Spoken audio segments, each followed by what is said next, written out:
Oi, meu nome é Raíssa e hoje eu vou estar falando um pouco sobre o filo Platomenos, especificamente da classe Tremátodas. Então, vamos lá. É importante a gente começar pelo cladograma.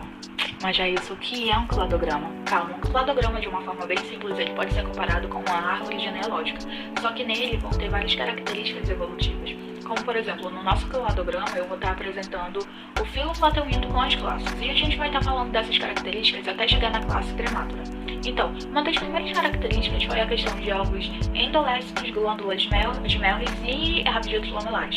E aí, ao longo disso, foram tendo intestino com muitas ramificações laterais, ovos ectolécitos, intestino com 3 ramificações, a perca do rabdito e também o ganho de um órgão adesivo anterior. E aí a gente já puxa um gancho para a parte biológica. Essa parte biológica vai estar falando do corpo deles, que era em um formato achatado, assim também como possuíam cutículas lisas, e também a parte de espinhos, que não eram muito desenvolvidos. E eles possuíam diversas formas, desde ovoides, mais ou menos regulares, até filiformes. E aí também, geralmente possui 2 ventosas, uma ventosa desenvolvida e a outra pode ser desenvolvida ou atrofiada. Quando atrofiada, ela possui a função de locomoção ou de fixação. A ventosa anterior, ela é a ventosa da abertura bucal e a outra é a ventral. E aí a gente já entra na parte de que os tremátodas, eles possuem um aparelho digestivo, mas que não é completo. E aí esse aparelho, ele vai possuir a boca, pré-faringe, faringe, esôfago e intestino. A boca, ela vai estar situada na extremidade anterior. Em alguns casos ela pode até ficar situada no meio da face ventral. A pré-faringe e a faringe, elas são situadas imediatamente após a boca. E lembrando que nem sempre vamos ter a pré-faringe, mas a faringe, ela tem a função de sucção, de órgão de sucção. E aí a gente já vai para a questão do esôfago, que é uma parte ímpar do intestino, e ele é situado entre a faringe e a boca.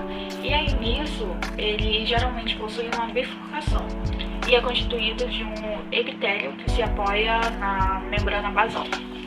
Indo para o intestino, vai ser uma continuação da bifurcação do esôfago, e ele geralmente é constituído por 2 secos simples que podem ter mais ou menos ramificações.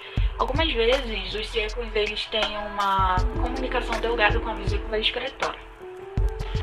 Agora, indo para a questão da evolução, do ciclo da vida de um tremátoda, a gente começa com a origem de um ovo, que vai dar origem para uma larva ciliada, miracídio, que vai atingir um hospedeiro intermediário, e aí, a partir disso, ele vai sofrer uma evolução e uma multiplicação, que vai tornar ele apto a penetrar no caso, um hospedeiro definitivo.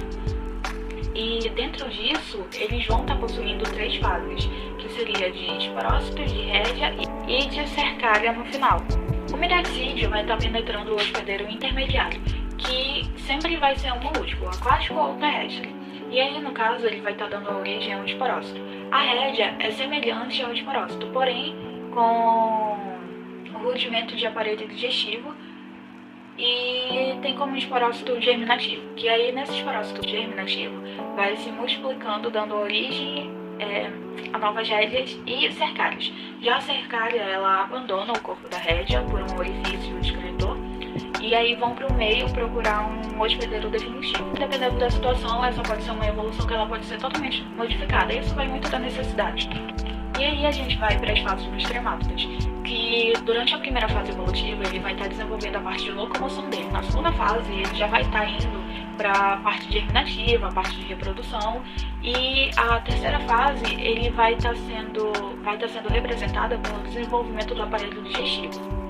Na quarta fase a gente já pode encontrar o tremátoda como mais semelhante ao adulto, porque ele já vai ter desenvolvido o aparelho reprodutor sexual, o aparelho digestivo e a parte de locomoção também. Na quarta fase, ele já vai estar se preparando para a procura do hospedeiro definitivo, seja por meio de um hospedeiro de transportador, no caso, no qual eles se enquistam para poder ir para o meio exterior em condições que facilitem a penetração do hospedeiro definitivo. E aí isso já vai adentrar muito na questão do parasitismo, que o ciclo de vida de um tremátoda, de um verme, ele é baseado no parasitismo, que é uma questão ecológica. O parasitismo, por si, ele é uma relação ecológica intraespecífica e desarmônica. Isso porque ele só vai estar se aproveitando do hospedeiro, não vai ter uma troca entre eles. E aí essa dermátode, ele vai passar a vida toda dele dependendo de um hospedeiro para ter a sobrevivência. Então, as atividades de parasitismo dele, elas vão ocorrer através da penetração ativa de um miraxídeo no molusco, e aí esse molusco vai excretar ele. Varia muito entre a penetração ativa ou a que não vai ser ativa, no caso. E tá deixando aqui um exemplo de como os trematodes eles podem ser encontrados já no hospedeiro definitivo dele. Eu espero que tenham ficado bem claras as coisas, e se tiverem alguma dúvida, podem mandar mensagem, recorrer a mais informações comigo e afins.